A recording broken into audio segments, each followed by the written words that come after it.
कल हम लोग डिस्कस किए थे है ना various form of equation of straight line. ठीक है, आज हम लोग जनरल इक्वेशन का डिस्कशन करेंगे, है ना। General equation of straight line, और इसमें हम लोग डिस्कस करेंगे कि जनरल इक्वेशन को ही डिफरेंट डिफरेंट फॉर्म में कैसे कन्वर्ट करते हैं। ठीक है,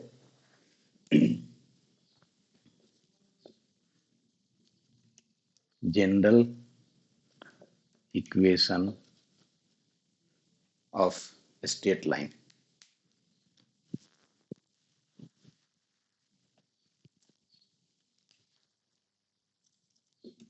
स्ट्रेट लाइन,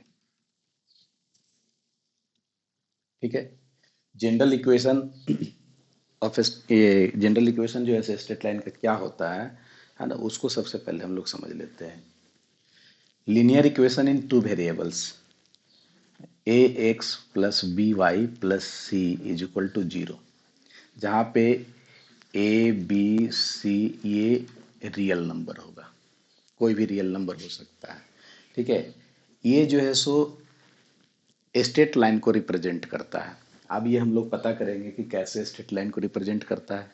अगर ये स्ट्रेट लाइन को रिप्रेजेंट करता है ना, तब हम लोग इसको कह सकते हैं general equation of straight line. ठीक है, अब इसको हम लोग पता करने के लिए हम लोग ये कंसीडर कर लेते हैं कि ये स्ट्रेट लाइन को रिप्रेजेंट नहीं करता है। ठीक है, यानी हम लोग ये कर लेते हैं कि ऐसा कर्व है ना, इस कर्व को रिप्रेजेंट करता है सपोज, है ना। ये स्ट्रेट लाइन को रिप्रेजेंट नहीं करता है। ठीक है, हम लोग इस कर्व को रिप्रेजेंट कर दे, यानी इस कर्व का ये इक्वेशन है। तो हम लोग चेक करेंगे, है ना, इसको कि ये स्ट्रेट लाइन का इक्वेशन है या नहीं। तो इसमें हम लोग क्या करेंगे, कहीं पर भी दो पॉइंट ले लो। मान लेते हैं कि ए पॉइंट ले लिए x1 y1, और कहीं पर एक पॉइंट ले लिए b x2 y2। ठीक है, अब देखो कि जब ये इक्वेशन जो है इस कर्व को रिप्रेजेंट कर रहा है, तो इस पर जितने भी पॉइंट होंगे वो सारे पॉइंट जो है सो इसको सेटिस्फाइड करेगा, है ना। ये सारे पॉइंट जो है इसको सेटिस्फाइड करेगा। तो ये जो दोनों पॉइंट हम लोग लिए हैं, ये दोनों पॉइंट इस इक्वेशन को सेटिस्फाइड करेंगे, है ना, because both points are lies on the curve. ठीक है, तो जब सेटिस्फाइड करेगा तो कैसा रिजल्ट आएगा यहाँ पे, A X one plus B Y one plus C is equal to zero, and A X two plus B Y two plus C is equal to zero. ऐसा रिजल्ट आएगा क्योंकि ये दोनों पॉइंट इस इक्वेशन को सेटिस्फाइड करेगा। तो satisfied करवा दिए। अब देखो सेटिस्फाइड कर दिया, हो गया, तो इसमें हम लोग एक काम कर सकते हैं। ये इक्वेशन वन कह दो, इसको इक्वेशन टू कह दो। अगर इसको हम लोग m से मल्टीप्लाई कर दे और इसको n से मल्टीप्लाई कर दे, ठीक है, तो क्या रिजल्ट मिलेगा, और दोनों को ऐड कर दे। ठीक है, now from 1/m plus 2/n। ठीक है, यानी इक्वेशन वन को m से और इक्वेशन टू को n से मल्टीप्लाई करके दोनों को ऐड कर दे रहे। ठीक है, तो ऐड कर दीजिएगा तो उससे क्या रिजल्ट मिलेगा। देखिए इसमें m से मल्टीप्लाई करेंगे तो a mx1 होगा, और इसमें मल्टीप्लाई करेंगे तो a nx2 होगा। तो दोनों में a रहेगा तो a बाहर निकल जाएगा, a m x1 और प्लस n x2 ऐसा हो जाएगा। ये टर्म को सिर्फ ऐड किए हैं अभी। अब ये टर्म को ऐड करो तो इस टर्म में क्या हो जाएगा, b m y1 plus n y2 ऐसा हो जाएगा। ठीक है, और यहां पर जो है सो c जो है सो कॉमन कर दिए तो m plus n is equal to zero हो जाएगा ऐसा। ठीक है, अब क्या करेंगे कि m प्लस n से सबको डिवाइड कर दो। तो डिवाइड करोगे तो रिजल्ट आएगा m x1 plus n x2 और divided by m plus n, और यहां पे रिजल्ट आएगा m y1 plus n y2 upon m plus n और plus c is equal to zero. ठीक है, अब देखो कि इस इक्वेशन और इस इक्वेशन से कंपेयर करो। यहां पर देखो, अगर इसको हम लोग अल्फा मान लिए, इसको बीटा मान ले सपोज, तो इसको ऐसा लिख सकते हैं A alpha plus B beta plus C is equal to 0, where alpha is equal to M X one plus N X two upon M plus N, और बीटा इज इक्वल टू हो जाएगा M Y one plus N Y two upon M plus N. ठीक है। अब देखो यहां पर जो है, इस रिजल्ट को अगर आप देखते हो, तो इस रिजल्ट के देखने के बाद क्या एनालिसिस कर सकते हो कि ये जो एक पॉइंट जहां मिला है अल्फा बीटा, ये पॉइंट मिला है ना, ये पॉइंट जो है इसी कर्व में होगा कहीं ना कहीं, चाहे जहां पर भी हो। मान लो सपोज करो कि ये अल्फा बीटा यहां पर आया, ठीक है, कहीं पर भी हो सकता है वो। देखिए, क्योंकि ये जो है सो दोनों पॉइंट है, आप पढ़े होंगे प्रीवियस क्लासेस में कि कोई भी लाइन को जो है ना, अगर कोई पॉइंट जो है, दो पॉइंट मिलाने वाले को, है ना, A X one Y one B X two Y two, और यहाँ अगर कोई सी जो है सो कट करता है x y m into n ratio में, है ना, तो आप इसका कोऑर्डिनेट निकालते थे ना, m into x two plus n into x one, है ना, अपॉन एम प्लस एन। तो वो कंसेप्ट से आप यहाँ पर देखो कि ये जो पॉइंट मिला है अल्फा बीटा इसी कर्व में लाइक करेगा, और जब उसी कर्व में लाइक करेगा तो यहाँ से एक चीज हम लोग को दिख रहा है कि पॉइंट ए, पॉइंट बी, और ये जो पॉइंट मिला है नया, सो ये तीनों जो है सो कॉलिनियर पॉइंट होगा। कॉलिनियर पॉइंट क्यों कहेंगे हम लोग? क्योंकि तीनों, है ना, एक ही कर्व में लाइक कर रहा है, तो जब एक ही कर्व में लाइक कर रहा है तो कॉलिनियर होगा, और कॉलिनियर होने का मतलब है ना, कि ये स्ट्रेट लाइन को रिप्रेजेंट करेगा, क्योंकि कॉलिनियर तभी होगा जब ये स्ट्रेट लाइन होगा, है ना। कॉलिनियर का मतलब ही होता है कि स्ट्रेट लाइन, अगर पॉइंट को ज्वाइंट करते हैं तो क्या मिलेगा? Straight line. तो इससे क्लियर हो जाता है, हम लोग जनरल पॉइंट लेकर के डिस्कस कर रहे हैं, देख रहे हैं कि ये तीनों पॉइंट जो है सो कॉलिनियर आ रहा है। दैट मीन्स ये जो इक्वेशन है ये कर्व को नहीं रिप्रेजेंट करेगा, ये स्ट्रेट लाइन को रिप्रेजेंट करेगा। ठीक है। और इसी इक्वेशन को general equation of straight line के नाम से जानते हैं। ठीक है। यानी कहने का मतलब है कि आपको अगर कोई पूछे कि general equation of straight line क्या होता है, तो आप बता सकते हैं, है ना, कि linear equation in two variables, है ना, is general equation of straight line.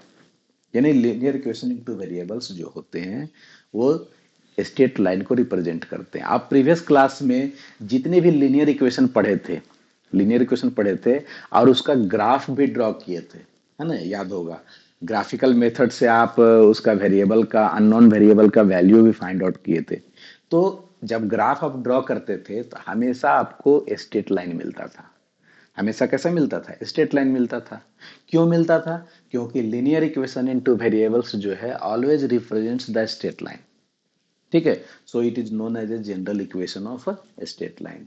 ठीक है। इस रिलेशन को, है ना, general equation of straight line के नाम से जानते हैं। ठीक है।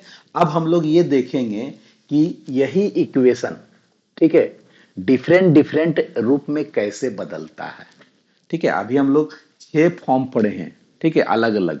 वो 6 फॉर्म यही है, इसी को चेंज कर दिया गया है वो डिफरेंट डिफरेंट फॉर्म में। तो इसमें जो है कैसे हम लोग कन्वर्ट करेंगे जनरल इक्वेशन को इन डिफरेंट डिफरेंट फॉर्म में, ठीक है, उस चीज को हम लोग देखेंगे। ठीक है। सेम इक्वेशन है, इसी इक्वेशन को डिफरेंट डिफरेंट फॉर्म में लिखा गया है ना। तो हाँ बोलिए।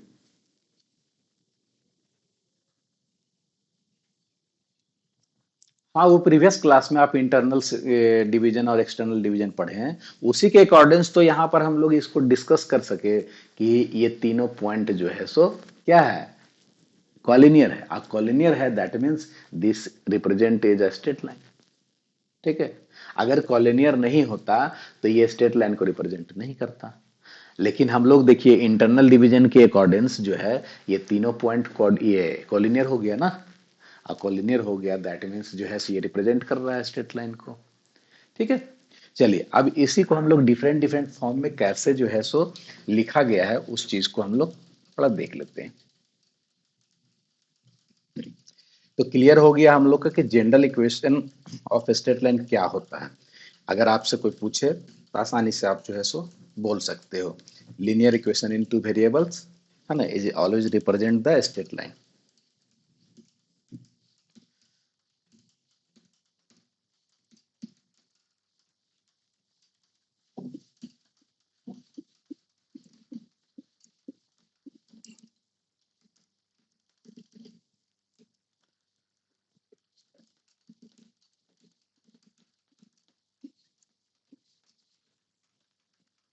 अब देखिए इसी को कैसे, है ना, रिड्यूस करेंगे हम लोग डिफरेंट डिफरेंट फॉर्म में।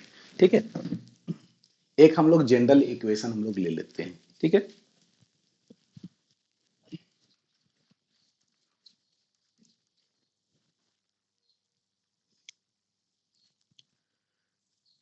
यहाँ टॉपिक लिख देते हैं reduction,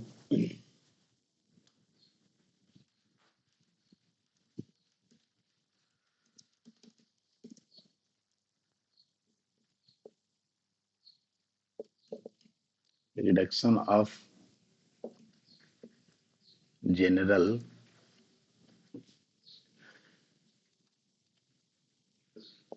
equation of straight line. ठीक है, in different forms, in different standard forms लिख सकते हो, डिफरेंट स्टैंडर्ड फॉर्म। ठीक है, तो हम लोग सबसे पहले एक जनरल इक्वेशन हम लोग कंसीडर कर लेते हैं, है ना, कि जनरल इक्वेशन जो है सो क्या होता है। तो अभी हम लोगों ने डिस्कस किया, तो हम लोग एक जनरल इक्वेशन लेते हैं। लेट अस कंसीडर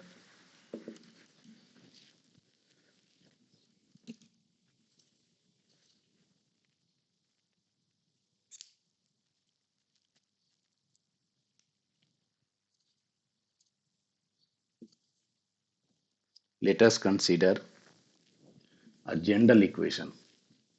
शॉर्टेज हो गया इसका, कि भींगा हुआ है, लगता है भींगा हुआ है, इसीलिए भींगा हुआ से मिटाने से ही दिक्कत है।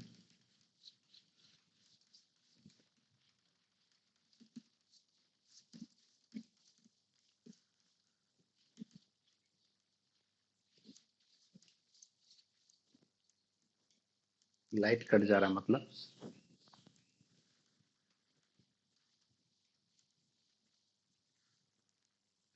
शैडो बन जा रहा होगा इसीलिए।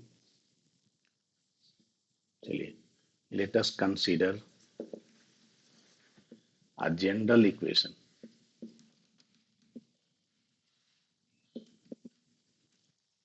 of a straight line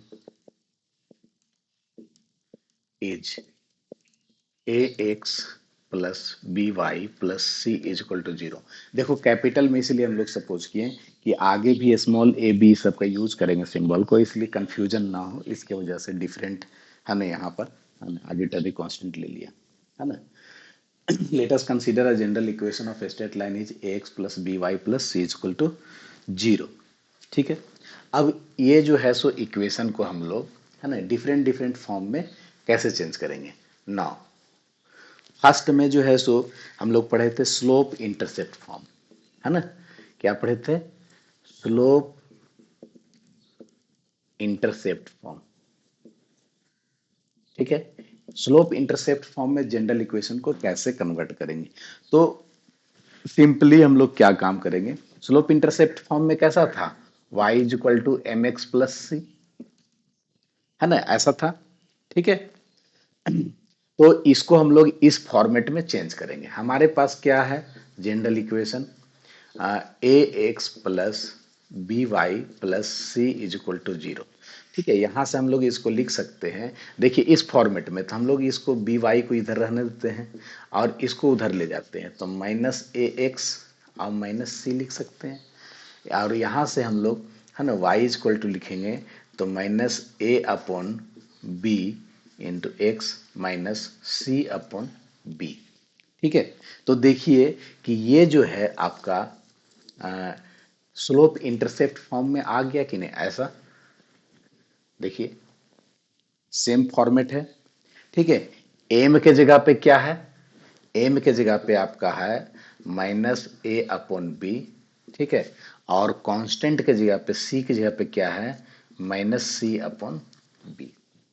ठीक है, यानी अगर कोई आपको जनरल इक्वेशन दिया हुआ रहेगा और आपसे कहेगा कि उसका स्लोप मालूम कीजिए, तो इस एक फॉर्मूला से हम लोग निकाल सकते हैं, यानी स्लोप इंटरसेप्ट फॉर्म में चेंज कर देंगे उस इक्वेशन को और आसानी से उसका स्लोप लिख सकते हैं। जैसे अगर आपको कह दिया कि 3x plus 4y plus 6 is equal to 0, इसका स्लोप कितना होगा? तो आप अगर इसको जान रहे हैं तो डायरेक्ट बता देंगे, और नहीं पता है तो आप इस तरह से अरेंज कर लेंगे पहले। ठीक है, अगर ये पता है तो यहां पर देखिए माइनस ए क्या है, कॉफिशिएंट ऑफ एक्स, तो एक्स का कॉफिशिएंट यानी माइनस होगा और एक्स का कॉफिशिएंट -3। ठीक है, और फिर नीचे जो है सो डिनोमिनेटर में क्या है, कॉफिशिएंट ऑफ वाई, यानी वाई का कॉफिशिएंट कितना है, 4 है, तो स्लोप कितना हो जाएगा, -3/4। ठीक है, और इंटरसेप्ट कितना होगा, जो इंटरसेप्ट पूछा है वाई इंटरसेप्ट, तो वाई इंटरसेप्ट का वैल्यू हो जाएगा आपका -c/b, यानी -6/b, बी मतलब 4। ठीक है, तो इस तरह से जो है आप वैल्यू निकाल सकते हो। ऐसा क्वेश्चन पूछ देगा आपको, जनरल इक्वेशन दे देगा, अब बोलेगा find its slope and intercept, y intercept, तो आप आसानी से निकाल सकते हो। ठीक है, ये समझ में आया कि नहीं समझ में आया सबको, कि जनरल इक्वेशन को स्लोप इंटरसेप्ट फॉर्म में कैसे रिड्यूस करेंगे, कैसे कन्वर्ट करेंगे, और कन्वर्ट करने के बाद हमें क्या मिलेगा।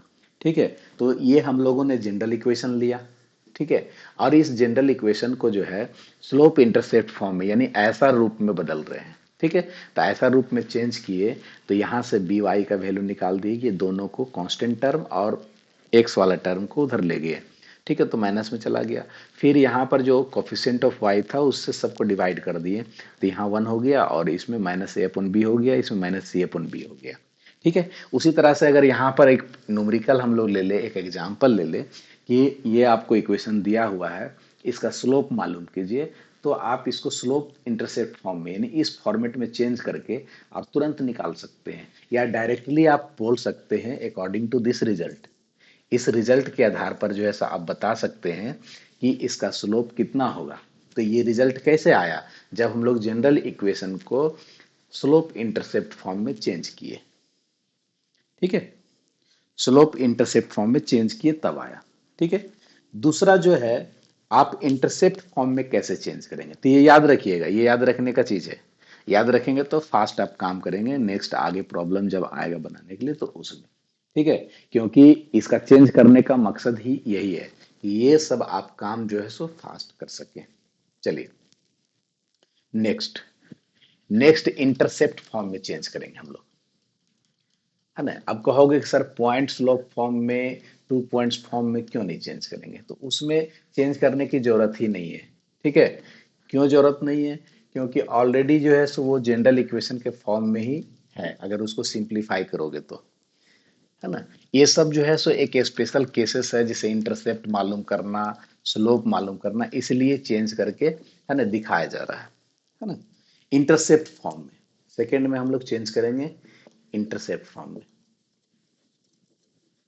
इंटरसेप्ट फॉर्म का इक्वेशन क्या बतलाए थे, x upon a plus y upon b is equal to 1, है ना। इसमें बताए थे कि अगर कोई लाइन है तो ये जो इंटरसेप्ट है ए है और ये इंटरसेप्ट जो है सो बी है, तो इस इक्वेशन ये इस स्ट्रेट लाइन का जो इक्वेशन होगा ये होगा। ठीक है, ये बतलाए थे। अब हम लोग क्या करेंगे कि जनरल इक्वेशन को जो है ना, चेंज करेंगे इंटरसेप्ट फॉर्म में। तो हमारे पास जनरल इक्वेशन आपको दिया हुआ है, क्या दिया हुआ है कि A x plus B Y plus C is equal to 0। ठीक है, हम लोग को इसको इस रूप में चेंज करना है, तो इसको चेंज करने के लिए सबसे पहले काम क्या करना होगा, ये जो सी दिख रहा है ना, इसको उठा करके उधर ले जाइए, है ना, क्योंकि इधर देखिए कांस्टेंट टर्म इधर नहीं है, तो इसको भी हम लोग उठा करके उधर ले जाएंगे, यानी A x plus B Y equal to minus C, ऐसा लिख सकते हैं। फिर ये माइनस सी से सबको डिवाइड कर देंगे, सबको डिवाइड कर देंगे तो क्या हो जाएगा, a x upon minus c, फिर b Y upon minus c is equal to 1 हो जाएगा। ठीक है, अब देखिए कि यहां पर इसको अरेंज कीजिए, x upon minus C upon ए लिख सकते हैं, plus y upon minus C upon B लिख सकते हैं, इज इक्वल टू 1 लिख सकते हैं। तो यहां पर देखिए कि ये जो आपका रिजल्ट आया है ना, ये रिजल्ट आपको जो है सो इंटरसेप्ट फॉर्म के फॉर्म में आया। यहां पर देखिए कि इंटरसेप्ट फॉर्म का वैल्यू कितना हो जाएगा, माइनस सी अपॉन ए हो जाएगा, और b बराबर हो जाएगा माइनस सी अपॉन बी हो जाएगा, यानी constant term upon coefficient of x, constant term upon coefficient of y। ठीक है, अभी जैसे इसी क्वेश्चन में अगर आपसे पूछ देते हैं हम लोग 3x plus 4y plus 6 is equal to 0, अब इसमें x इंटरसेप्ट और y इंटरसेप्ट बताइए, a बराबर कितना होगा और b बराबर कितना होगा। ठीक है, तो आप जो है सो अगर इस कंसेप्ट को समझ रहे हैं तो डायरेक्टली जो है सो ए का वैल्यू और बी का वैल्यू बता सकते हैं, यानी एक्स इंटरसेप्ट और वाई इंटरसेप्ट जो है सो आप फाइंड आउट कर सकते हैं। ठीक है, देखिए यहां पर क्या याद रखना है कि constant term upon coefficient of x, constant term कितना है 6 है, तो ए का वैल्यू हो जाएगा आपका -6 अपॉन 3, यानी -2 हो जाएगा, और बी का वैल्यू हो जाएगा आपका -3 यानी 6 अपॉन 4, यानी -3/2। ठीक है, तो इस आप लोग माइक ऑफ करके रखिए, ब्लर नहीं जाएगा, आपका नेटवर्क इशू होगा, यहाँ पर नेटवर्क ठीक है। ठीक है, तो इस तरह से इंटरसेप्ट हम लोग डायरेक्टली मालूम कर सकते हैं अगर हम लोग जनरल इक्वेशन, चूंकि हमेशा आपको काम जो भी प्रॉब्लम आएगा वो जनरल इक्वेशन से रिलेटेड आएगा, तो उस केस में आप आसानी से कैसे मालूम कर सकते हैं इंटरसेप्ट, है ना, उस चीज को आप देख रहे हैं। देखो अभी आप देख रहे हैं, तो इससे क्या पता चल रहा है कि जनरल इक्वेशन जो है उसी को डिफरेंट डिफरेंट फॉर्म में कन्वर्ट करके लिखा गया है, स्टैंडर्ड फॉर्म, उसको स्टैंडर्ड फॉर्म कहते हैं। हाँ बोलिए।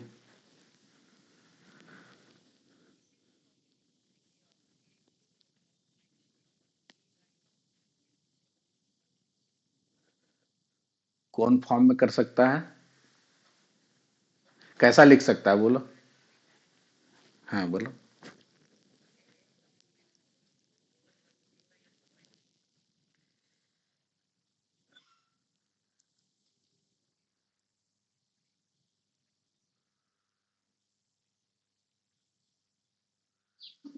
आप देखो ना, हम लोग को ये, माइक ऑफ कीजिए पहले, ये जो इक्वेशन है, इस इक्वेशन को हम लोग इस तरह के शकल सूरत में बदलना है ना, तो यहां पर देखिए कि ये जो रिजल्ट आया है हम लोग का, है ना, ये रिजल्ट जो है आपका इस तरह के शकल सूरत में बदल गया कि नहीं, हम सिर्फ ये नहीं बता रहे हैं, आपको इसी फॉर्मेट में लिखोगे तब ना यहाँ पर जो आएगा वैल्यू वो ए का वैल्यू होगा और यहाँ पर जो आएगा वो बी का वैल्यू होगा, अदरवाइज तो आप दूसरा फॉर्मेट में लिखोगे तो नहीं आएगा ना। हम तो ये बताना चाह रहे हैं कि आपको अगर जनरल इक्वेशन दिया हुआ है और आपसे डायरेक्टली पूछता है कि find its slope, find its intercept, x intercept and y intercept, है ना, तो उस केस में आप जो है सो कैसे मालूम करोगे, आपको तो इस तरह से इक्वेशन दिया हुआ रहेगा, तो आप जो है सो कंफ्यूज कर जाओगे, तो इसीलिए आप फर्स्ट ऑफ ऑल क्या करोगे। हाँ,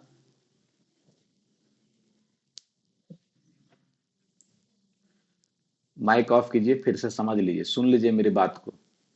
आपको ये दे दिया क्वेश्चन, हमने दे दिया, ठीक है, if the equation of straight line is 3x plus 4y plus 6 is equal to 0, then find its slope, find its x intercept and y intercept, तो आप कैसे मालूम करोगे।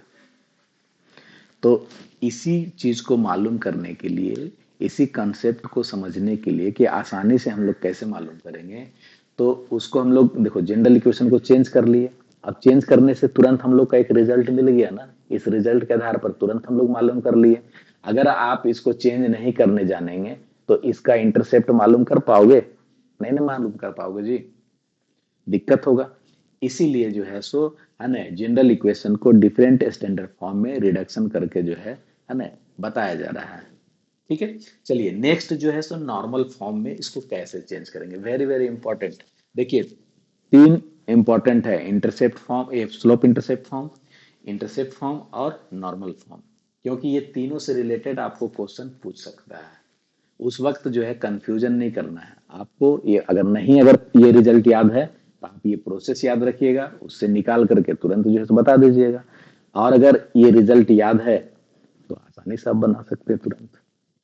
ठीक है, चलिए नेक्स्ट नेक्स्ट जो है सो नॉर्मल फॉर्म में इसको कैसे चेंज करेंगे।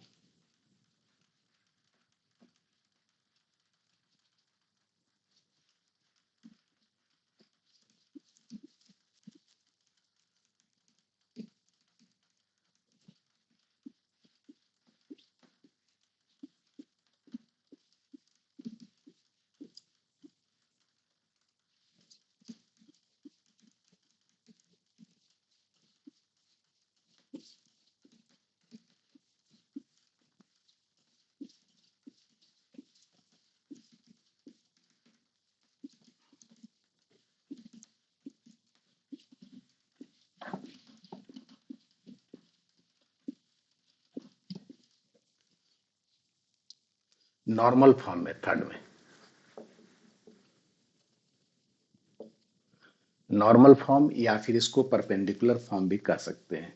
ठीक है, तो इसमें जो है सो है ना इक्वेशन क्या था, x cos alpha plus y sine alpha is equal to p perpendicular distance from origin on that line. ठीक है, ऐसा था। यानी ये बतलाया गया था आपको कि कोई लाइन है और यहाँ से ओरिजिन से इस पर परपेंडिकुलर डिस्टेंस दिया हुआ है, और ये परपेंडिकुलर डिस्टेंस एक्स एक्सिस के साथ में अल्फा एंगल बना रहा है, तब इस लाइन का इक्वेशन जो है ये था। ठीक है, अब यहां पर तुमको इसको बदलने से पहले एक क्वेश्चन देते हैं। ठीक है, मान लो कि आपको क्वेश्चन दिया हुआ है 3x + 4y + 6 = 0। ठीक है, आपसे कह दिया कि फाइंड एट से है ना परपेंडिकुलर डिस्टेंस फ्रॉम ऑरिजिन, यानी पी का वैल्यू निकालिए। ठीक है, अल्फा का वैल्यू निकालिए। तो आप निकालिएगा कैसे, बताइए तो जब आप इसको इस तरह के फॉर्मेट में चेंज करोगे तभी ना आसानी से निकाल सकते हो, अदरवाइज फॉर्मूला जो इससे चेंज करने से मिलेगा उससे निकाल सकते हो। तो इसीलिए रिडक्शन जरूरी है। ठीक है, क्यों जरूरी है समझ में आ रहा है यहाँ पे। अभी आपसे क्वेश्चन पूछ दिया कि find the perpendicular distance from origin of the given line 3x + 4y + 6 = 0 and angle made by perpendicular. ठीक है, तो इस केस में जो है सो आप कैसे फाइंड आउट करोगे। तो हम लोग क्या करेंगे कि जनरल इक्वेशन जो दिया हुआ है उसको हम लोग नॉर्मल फॉर्म में चेंज करेंगे। ठीक है, और नॉर्मल फॉर्म में चेंज करेंगे, जहां पर पी का जगह पे जो वैल्यू आएगा वो परपेंडिकुलर डिस्टेंस हो जाएगा, जहां अल्फा होगा वो अल्फा की वैल्यू हो जाएगा। तो कैसे चेंज करेंगे उसी प्रोसेस को समझना है यहाँ पे। ठीक है, तो एक जनरल इक्वेशन लेकर के चलते हैं, फिर इस प्रॉब्लम को सॉल्व करेंगे। ठीक है, तो let a x plus by + c = 0 be the general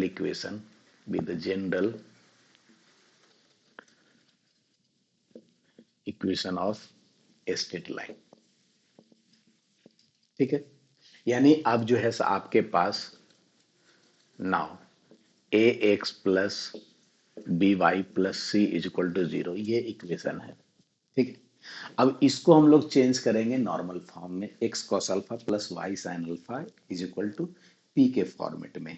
ठीक है, तो कैसे चेंज करेंगे है ना उस बात को समझिए, है ना इसमें क्या काम करेंगे। सो सबसे पहले कांस्टेंट टर्म को उधर ले जाएंगे, है ना left side, ax + by = -c। ठीक है, और यहाँ पर एक काम करेंगे कि जो x का कॉफिशिएंट है और y का जो कॉफिशिएंट है, ठीक है, x का कॉफिशिएंट a है और y का कॉफिशिएंट b है, दोनों को स्क्वायर करके ऐड करके स्क्वायर रूट से डिवाइड कर देंगे। इसका रूल क्या है ना, डिवाइडिंग दिस बाय दिस। कैसे पता करेंगे कि कितना से डिवाइड करना है? तो जो x का कॉफिशिएंट रहेगा और जो y का कॉफिशिएंट रहेगा, दोनों का स्क्वायर करके सम कर देंगे और उसका स्क्वायर रूट से इसको डिवाइड कर देंगे, यानी A x upon A square plus B square, है ना, और plus B Y upon root under A square plus B square और minus C upon root under A square plus B square. ठीक है, ये जो है सो काम करेंगे। ठीक, अब देखो यहां से जो है दो केसेस एराइज होगा, है ना, ये आपका उस फॉर्मेट में आ चुका है। ठीक है, लेकिन अब यहाँ डिसाइड करेंगे, है ना, चूंकि यहाँ पर P क्या है, P जो है सो परपेंडिकुलर डिस्टेंस है। डिस्टेंस कभी भी नेगेटिव या पॉजिटिव नहीं होता, वो साइन से फ्री होता है। क्या? साइन से फ्री होता है। ठीक है, तो यहां पर देखिए, अगर इसको हम लोग कंपेयर करेंगे इससे, है ना, अगर इससे कंपेयर करेंगे तो क्या होगा, यहां पर दो केसेस होगा। एक केस वन कि अगर सी का वैल्यू नेगेटिव हो, सी का वैल्यू नेगेटिव हो, है ना, तो उस केस में क्या होगा, और सी का वैल्यू पॉजिटिव हो उस केस में क्या होगा। चूंकि ये सी जो इधर आया, है ना, तो ये सी का वैल्यू अगर नेगेटिव होगा तो ये नेगेटिव पॉजिटिव कर देगा, लेकिन अगर सी का वैल्यू पॉजिटिव होगा तो ये तो नेगेटिव कर देगा ना। तो ये चीज को ध्यान देना है। क्यों ध्यान देना है? इसलिए कि ये जो P जो है डिस्टेंस है, डिस्टेंस कभी भी नेगेटिव में नहीं रहता है ना, वो फ्री रहता है। डिस्टेंस कभी मेजर करते हैं तो प्लस और माइनस नहीं बोलते हैं। ठीक है, डिस्टेंस जितना है उतना यूनिट बोलते हैं। ठीक है, 10 किलोमीटर तो 10 किलोमीटर, माइनस 10 किलोमीटर, माइनस क्या चीज को शो करता है, वो डायरेक्शन को शो करता है कि किस डायरेक्शन में मेजर किया गया है। तो यहाँ पर जो है आपको इसी बात पे ध्यान देना है। तो अगर सी नेगेटिव है ना, तो उस केस में तो ये पॉजिटिव हो जाएगा। यहाँ पे सी का वैल्यू पुट करेंगे तो नेगेटिव पहले से है और ये नेगेटिव वैल्यू रहेगा। मान लो सी का वैल्यू -5 रहा तो माइनस माइनस प्लस हो जाएगा, 5 हो जाएगा। ठीक है, तो उस केस में यहाँ पर जो है आप इससे कंपेयर करोगे तो कॉस अल्फा का वैल्यू, कॉस अल्फा का value A upon root under A square plus B square, cos beta का वैल्यू, सॉरी साइन अल्फा का value B upon root under A square plus B square and P का value minus C upon root under A square plus B square होगा। ठीक है, अगर सी negative हुआ तो, लेकिन अगर सी पॉजिटिव हुआ, अगर केस 2 अगर हम लोग ले लेते हैं, अगर सी जो है पॉजिटिव हुआ तो उस केस में यहां पर तो ये नेगेटिव रह जाएगा ना, तो इस नेगेटिव को हटाना होगा। तो हटाने के लिए इसको माइनस से पूरा गुना करेंगे, यानी मल्टीप्लाई करेंगे, तो ये माइनस हो जाएगा, ये माइनस हो जाएगा और ये प्लस हो जाएगा। तो उस केस में जो है आपका कॉस अल्फा जो है minus A upon root under A square plus B square होगा और sine alpha minus B upon root under A square plus B square होगा और पी का वैल्यू केस में आपका C upon root under A square plus B square होगा। तो इस तरह से आप जो है सो है ना नॉर्मल फॉर्म में चेंज करके परपेंडिकुलर डिस्टेंस मालूम कर सकते हो। अब देखो यहाँ जो क्वेश्चन दिए थे उस क्वेश्चन को बना सकते हो, है ना। उस क्वेश्चन में कैसे बनाएंगे, तो आप देखिए कि सी का वैल्यू जो है आप उधर जब ले जाओगे, है ना, तो सी का वैल्यू जो है सो आपका क्या होगा, उस चीज को देखिए। सी का वैल्यू कितना है, पॉजिटिव है या नेगेटिव? सी का वैल्यू पॉजिटिव है, ठीक है। तो आपका यहाँ सी का वैल्यू पॉजिटिव दिया हुआ है, ठीक है। तो ये फॉर्मूला इंप्लीमेंट होगा, है ना। तो आप पी का वैल्यू निकालिएगा तो कितना आ जाएगा, बताइए पी का वैल्यू। यहाँ पर पी का वैल्यू इसको निकाल के 6/5 होगा। और अभी जब इसको हम लोग नहीं डिस्कस किए थे, तब उस केस में जो है सो बताना थोड़ा सा मुश्किल लग रहा था, क्योंकि हम लोग को पता नहीं था कि कैसे पी का वैल्यू निकालेंगे। हालांकि और भी प्रोसेस निकालने का है, ऐसा नहीं कि ये एक ही प्रोसेस है। अभी आगे और भी हम लोग पढ़ेंगे, परपेंडिकुलर डिस्टेंस जब पढ़ेंगे तो उस केस में जो है सो, है ना, आप वहां से कंसेप्ट से भी जो है सो इसको मालूम कर सकते हो। लेकिन अभी तक जो हम लोग, हाँ बोलो।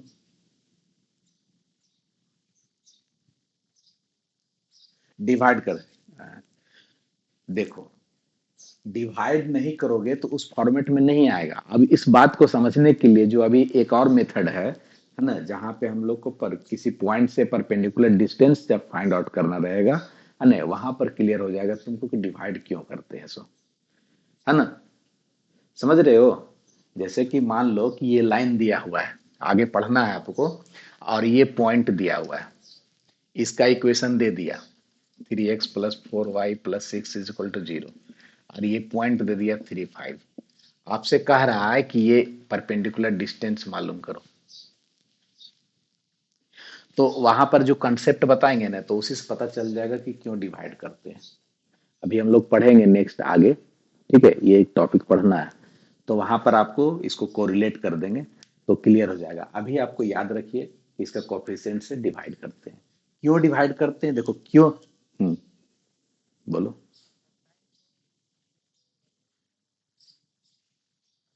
हाँ, साइन कॉस का वैल्यू निकाल लेंगे, तो ये वैल्यू निकल नहीं जाएगा यहाँ से। सब मालूम है ना जी, ए बी सी, ठीक है। तो ये आपका जो है, कंपेयर करेंगे, सी के रेस्पेक्ट में आपका पी का वैल्यू यहाँ पर सिलेक्ट करना है। अगर यहाँ पर जो है सो आपको कौन फार्मूला प्रूफ होगा, कौन सा फार्मूला प्रूफ होगा जी।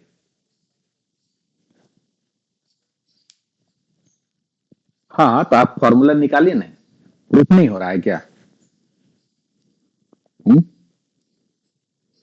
आप जो है ये दोनों को जो है सो हो रहा है ना, आप स्क्वायर करके एक ही फार्मूला चेक कर लीजिए ना जी, cos square alpha plus sine square alpha 1 आएगा कि नहीं आएगा देख लीजिए।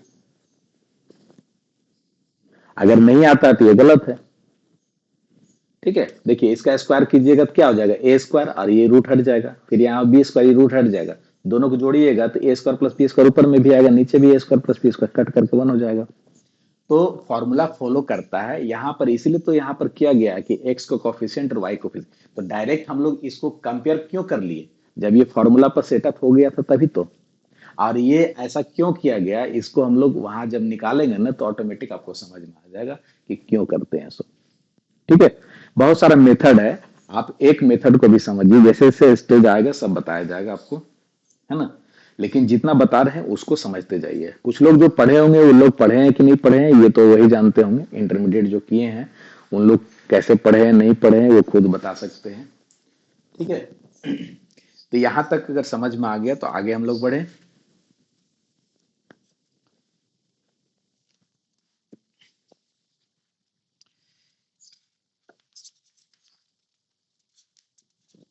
हाँ,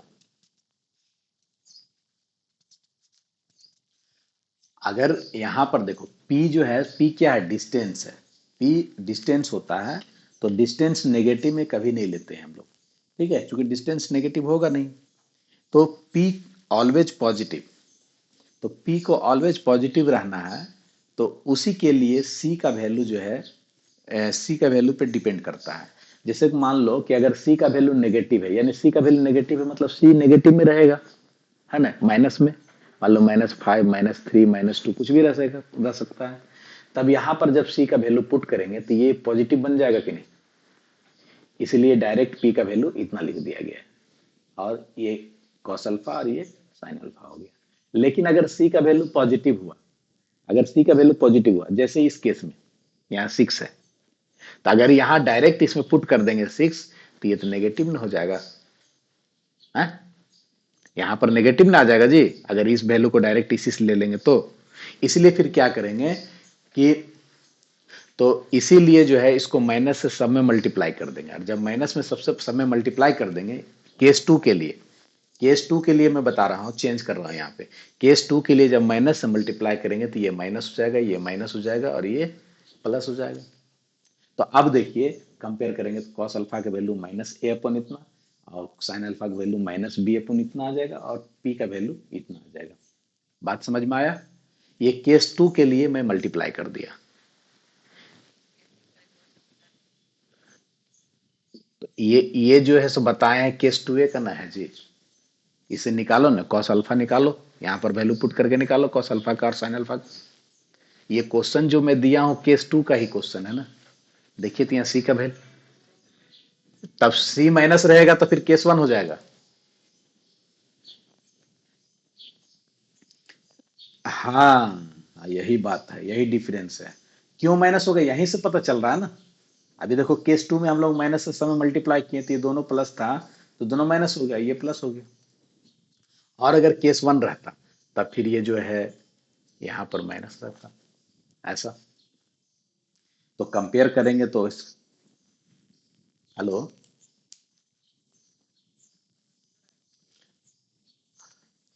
एक ही बार मत बोलो, दो आदमी, कोई एक बोलो, ठीक है। हाँ बोलो।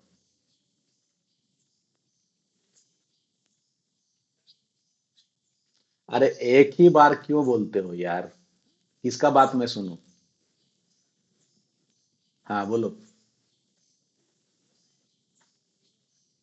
हाँ तो सी का वैल्यू जीरो होगा तो पी का वैल्यू जीरो आएगा, तो फिर उस केस में ये लाइन जो है सो ओरिजिन से क्रॉस करेगा। अगर पी जो है सो जीरो हो जाएगा तो ये लाइन जो है कहाँ से चला जाएगा, ओरिजिन से पास कर जाएगा। ठीक है, जितना भी केसेस आप जितना भी केसेस डाल सकते हो, जितना भी केसेस डालना है डालिए, कोई दिक्कत नहीं है। ठीक है, सारा केसेस में वो फिट रहेगा। ठीक है, हमने तो जनरल बात बता रहा है ना यहाँ पे। आप जैसा सिचुएशन डालिएगा उस केस में उसका इक्वेशन आएगा, उस केस में उसका इक्वेशन कहाँ से पास करेगा उस पर डिपेंड करेगा। ठीक है, चलिए। हाँ बोलिए।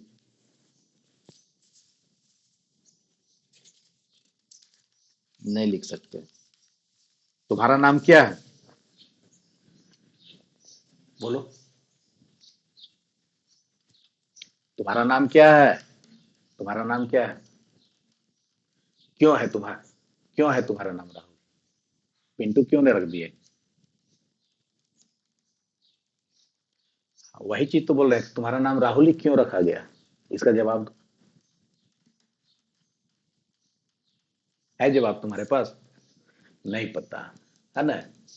तो उसी तरह से जब नॉर्मल फॉर्म यहाँ है, नॉर्मल फॉर्म में हम लोग पढ़े तो x cos alpha plus y sine alpha equal to p है। जब यहाँ कॉस अल्फा आता है या साइन अल्फा आता है तो हम लोग चेंज कैसे कर देंगे उसको? यहाँ जब इसको वैल्यू, इसको प्रूफ करोगे ना, इस इक्वेशन को प्रूफ करोगे, जब फाइंड आउट करोगे निकाल करके, कि अगर तो प्रूफ तो पढ़ना नहीं था, तो किताब में देखिएगा कि यहाँ पर आपका कॉस अल्फा आएगा या साइन अल्फा आएगा, अपने मन से नहीं लिख दिया गया है। ठीक है, बात समझ में आया? हाँ तो इन्वेस्टिमेटिव फंक्शन तो पढ़ ही लिए हो तो आप तो अल्फा निकाल ही सकते हो। साइन का वैल्यू निकाल दीजिए, कॉस का वैल्यू निकाल दीजिए, टेन अल्फा निकल जाएगा, और टेन अल्फा से इनवर्स का यूज कीजिएगा, अल्फा निकल जाएगा। ठीक है, सारा चीज तो आपको सिस्टमेटिक बताया जा रहा है, बस प्रैक्टिस करना है आप लोग को। उसमें भी देखें कि टेस्ट में जो है सो कुछ लोग फॉर्मेलिटी किए हैं, है ना। 10-12 स्टूडेंट्स को छोड़ करके हमें नहीं लगता है कि ईमानदारी से और सीरियसली जो है सो टेस्ट दिए, है ना। लेकिन इससे नुकसान उसी को है, ऐसा नहीं कि जो है बहुत अच्छा काम किए। देखो जो टेस्ट हो रहा है वो एक तरह से समझ लो कि आपका एग्जाम का प्रैक्टिस है। एग्जाम, हाँ बोलिए।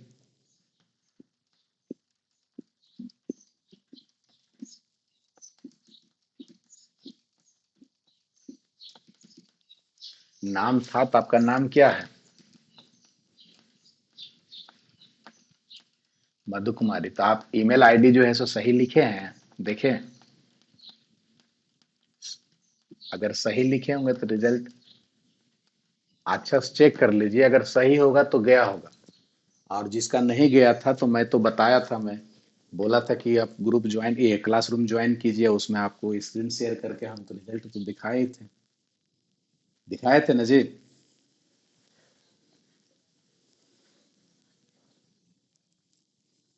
क्या क्या अलग अलग फॉर्म है? हम्म,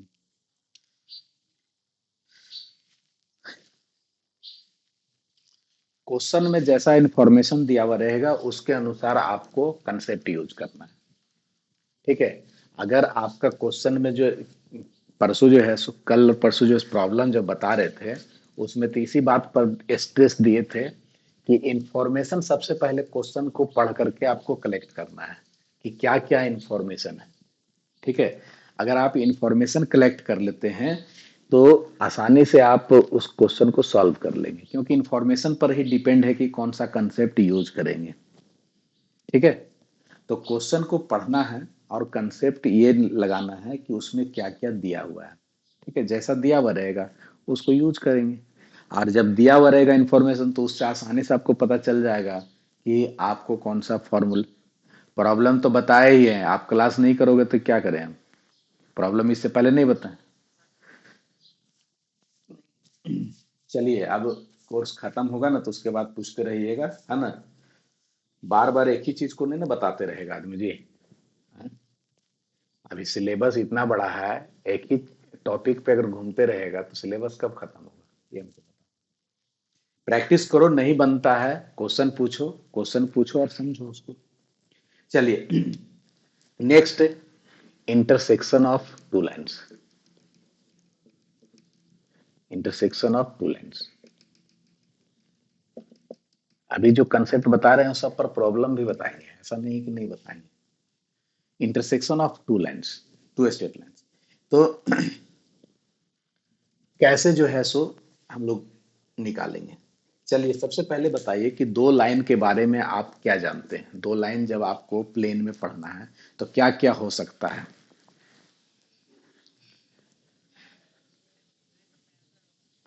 एक दूसरे के पैरेलल हो सकता है, और एक दूसरे को कट कर सकता है।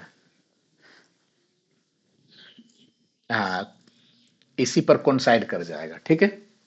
तो कॉन्सिडेंट लाइन है ना, इंटरसेक्टिंग लाइंस और पैरेलल लाइंस, ये तीन तरह के लाइन आप लोग पढ़ करके आए हैं। तो यहां पर हम लोग देखेंगे, आपको दो इक्वेशन दिया हुआ रहेगा सपोज, ठीक है।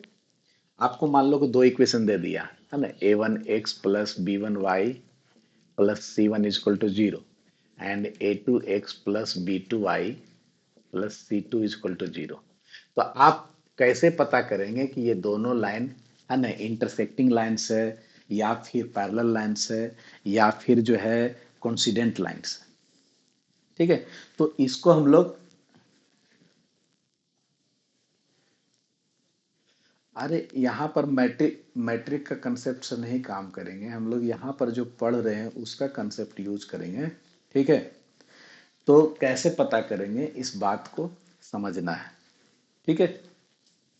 यहाँ पर कैसे पता करेंगे, इसी बात को फाइंड आउट करना है, और इंटरसेक्ट कब करेगा, पैरेलल कब होगा, है ना, उसको निकालना है। तो यहाँ पर कंसेप्ट जो हम लोग पढ़े हैं उस कंसेप्ट को यूज करते हैं। सपोज करो कि ये लाइन ऐसा है, ठीक है, एक लाइन दिया हुआ है ये, और एक लाइन ये, हम लोग कंसीडर कर लिए कि ये अभी जो है इंटरसेक्ट कर रहा है, ठीक है, समझ रहे हो। तो इसको हम लोग जो है कैसे फाइंड आउट करेंगे, वो वैल्यू पर डिपेंड करता है ना। मान लो कि यहाँ पर जो है आ, इसको और अच्छा समझने के लिए छोड़ो, इसको और क्लियर करते हैं, पहले इसी को लेकर चलते हैं। इसको इक्वेशन वन कह देते हैं, इसको इक्वेशन टू कह देते हैं। जैसे आपको क्वेश्चन दे देगा, है ना, दो लाइन दे दिया, आपसे बोलेगा कि ये दोनों लाइन जो है इंटरसेक्टिंग लाइन्स है या पैरेलल लाइन्स है, या मतलब कॉन्सिडेंट लाइन्स है, ये आप पता कीजिए। तो कैसे पता करेंगे, तो इसको हम लोग पता करने के लिए सबसे पहले जो है ना, एक पॉइंट लेते हैं, इंटरसेक्शन पॉइंट, ठीक है। मान लेते हैं कि जैसे अभी बोले थे कि ये इंटरसेक्शन पॉइंट होगा, अगर ये इंटरसेक्टिंग करेगा तो कोई एक इंटरसेक्शन पॉइंट मिलेगा हम लोग को, है ना। अगर मान लो कि इसको अल्फा बीटा मान लिए सपोज, तो अल्फा बीटा इसको सेटिस्फाइड करेगा, ठीक है। तो अल्फा बीटा सेटिस्फाइड करेगा, तो देखो हम यहाँ लैंग्वेज से लिख नहीं रहे हैं, आपको समझा रहे हैं मैथमेटिकली। तो सेटिस्फाइड करेगा तो A1 alpha plus B1 beta plus C1 is equal to 0, फिर A2 alpha plus B2 beta plus C2 is equal to 0। क्योंकि ये पॉइंट जो है इस लाइन पर भी पड़ रहा है और इस लाइन पे भी पड़ रहा है, तो ये पॉइंट दोनों इक्वेशन को सेटिस्फाइड करेगा, तो दोनों इक्वेशन को सेटिस्फाइड करेगा तो ऐसा होगा। अब हम लोग यहाँ पर कोशिश करेंगे अल्फा बीटा का वैल्यू फाइंड आउट करने का, है ना। तो अल्फा बीटा का वैल्यू जब फाइंड आउट करेंगे तो ये दोनों रिजल्ट हमारे पास है, तो ये दोनों रिजल्ट को यूज करके आसानी से हम लोग मालूम कर सकते हैं। कैसे मालूम करेंगे? आप लोग पढ़े होंगे क्रॉस मल्टीप्लीकेशन मेथड, याद कीजिए, पढ़े हैं क्रॉस मल्टीप्लीकेशन मेथड। तो यहाँ पर कैसे मालूम करते हैं क्रॉस मल्टीप्लीकेशन मेथड में? सो देखिए, अल्फा हो गया, बीटा हो गया, ठीक है, और फिर उसके बाद जो है ये कांस्टेंट टर्म के लिए 1 लिख दिए, ठीक है। अब इसके नीचे जो है सो क्या कैसे लिखते हैं, है ना, उस बात को समझिए। जैसे क्रॉस मल्टीप्लीकेशन जो मैट्रिक में पढ़े हैं उसी को यहाँ यूज कर रहे हैं, है ना, कोई नया चीज यूज नहीं कर रहे हैं। जो लोग नहीं समझे हैं यहाँ समझिएगा, जिसके नीचे लिखना है उसको बंद कर दीजिए, ठीक है। अब देखिए जो बच गया, है ना, उसमें देखिए B1 C2 ऊपर से शुरू कीजिएगा, B1 C2 इसका कॉफिशिएंट को लेना है ना। तो B1 C2 minus B2 C1, तो क्या हो जाएगा यहाँ पर B1 C2 minus B2 C1, ठीक है। फिर यहां पर आपको माइनस देना है, बीच वाला माइनस होता है, ठीक है। अब इसके नीचे लिखना है, ये बराबर यहां होगा, इसके नीचे लिखना है तो इसको बंद कर दीजिए, ठीक है, सिंपल। अब यहां से देखिए A1 C2 minus A2 C1, हमेशा ऊपर से स्टार्ट कीजिएगा। तो यहां क्या हो जाएगा A1 C2 minus A2 C1, इससे इसको क्रॉस, फिर 1 के नीचे लिखना है तो अब इसको ढक दीजिए, ठीक है। तो फिर यहाँ क्या हो जाएगा A1 B2 minus A2 B, ठीक है। ये आपका क्रॉस मल्टीप्लीकेशन मेथड हुआ, ये हम लोग बाई क्रॉस मल्टीप्लीकेशन मेथड, इसको यूज करके ऐसा हम लोग लिख सकते हैं, ठीक है। अब यहां से देखिए कि ये तीनों इक्वल है, तो इसको और इसको अगर आप ले करके चलेंगे तो अल्फा का वैल्यू कितना आ जाएगा B1 C2 minus B2 C1 divided by A1 B2 minus A2 B1, ऐसा आ जाएगा, ठीक है। और बीटा का वैल्यू कितना आ जाएगा, ये ऊपर चला जाएगा, यानी A1 C2 minus A2 C1 divided by A1 B2 minus A2 B1, और ये माइनस है तो यहां पर माइनस लिख देंगे, ये आ जाएगा। तो अल्फा और बीटा का वैल्यू निकल गया, ठीक है। अब देखो यहीं से एनालिसिस करेंगे कि ये दोनों वैल्यू जो निकला उसी वैल्यू पर डिपेंड करता है कि दोनों स्ट्रेट लाइंस जो है इंटरसेक्ट करेगा या फिर पैरेलल होगा, ठीक है, या फिर कोइंसाइड करेगा, ठीक है। यहीं से एनालिसिस इसको करेंगे।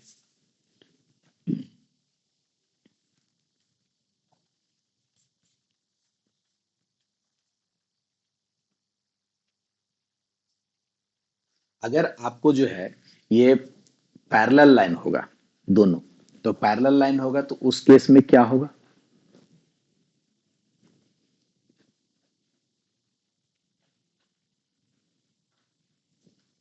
पैरेलल का कंडीशंस क्या है, ये तो इंटरसेक्टिंग का केस हो गया, दोनों इक्वल हो जाएगा, मतलब दोनों का स्लोप इक्वल हो जाएगा, दोनों का स्लोप इक्वल हो जाएगा, पैरेलल होगा तो वेरी गुड। तो दोनों का स्लोप इक्वल हो जाएगा, तो पहला लाइन का स्लोप क्या होगा, दूसरा लाइन का स्लोप क्या होगा, बताइए, अभी जस्ट अभी हम लोग निकालने के लिए सीखे।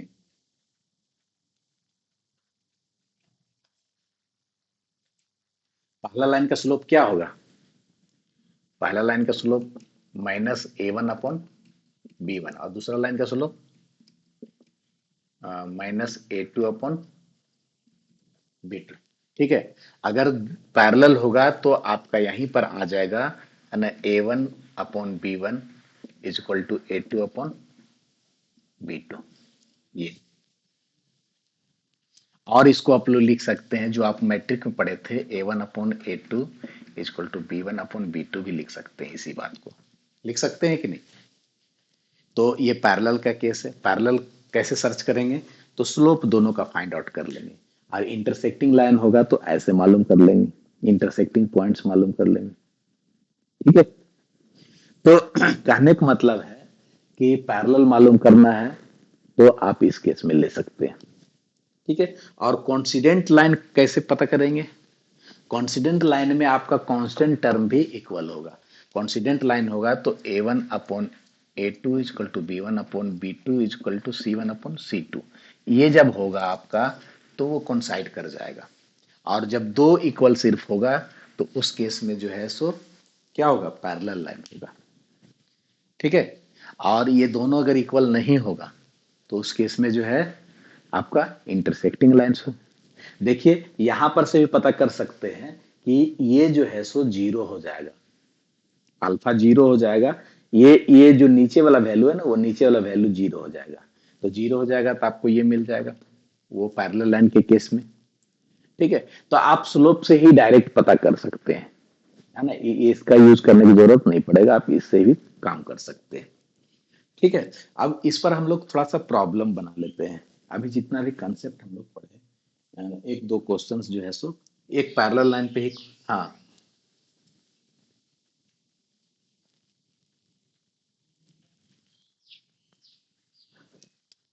पैरेलल के केस में ये जीरो के बराबर होगा डेनोमिनेटर। ठीक है। पैरेलल के केस में तो ये जीरो करेंगे तो क्या होगा? देखिए, ये जीरो हो जाएगा। उस केस में ये लिख सकते हैं a1/b2 इक्वल टू a2/b1 हो जाएगा। और फिर लिख सकते हैं हम लोग a1/b1 इक्वल टू a2/b2। ठीक है। पैरेलल के केस में जो डिनोमिनेटर है ये आपका जीरो होगा। मतलब स्लोप को ही यूज किया गया, यहां पर भी स्लोप को ही यूज किया गया है, यहां से भी स्लोप को ही यूज किया गया है ना। हम लोग स्लोप का कंसेप्ट से, इसीलिए मैट्रिक में तो आप जो है सो इसको यूज करते थे वहां पे। ये मैट्रिक में स्लोप के बारे में तो आप तो जान नहीं रहे थे, लेकिन स्लोप से ही यूज करके ये निकाला जाता है, और इसी को आप वहां डायरेक्ट याद रखते थे, है ना। चलिए इस पर एक, हाँ,